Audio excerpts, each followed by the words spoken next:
रहमतों और बरकतों का महीना रमजानुल मुबारक आज से शुरू होगा या कल से। आज शाम सबकी नजरें होंगी आसमान पर। चांद की रोयत के लिए मरकजी कमेटी का इजलास कराची में होगा। मुफ्ती मुनीबुर रहमान सदारत करेंगे। सूबाई दारुल हुकूमतों में जोनल कमेटियों के इजलास होंगे। शहादतों के बाद चेयरमैन कमेटी मुफ्ती मुनीब चांद के नजर आने या न आने का ऐलान करेंगे। मुल्क की तारीख में पहली बार वजारत साइंस और टेक्नोलॉजी भी रुयत हिलाल कमेटी का हिस्सा होगी। वजीर science and technology Fawad Chaudhry ने इकदाम का खैर मकदम किया।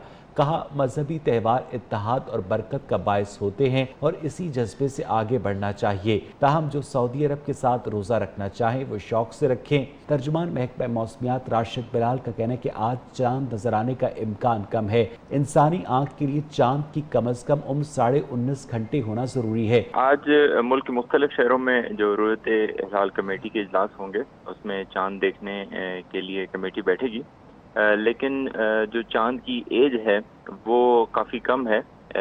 जो कम अज़ कम एज जो होनी चाहिए वो 19 घंटे 20 मिनट से ज़्यादा होनी चाहिए। चांद नज़र आने के इम्कानात बहुत कम हैं और ज़्यादा मुमकिन है कि कल चांद नज़र आएगा। उधर कोरोना से महफूज रमज़ान और महफूज पाकिस्तान मुहिम जारी है।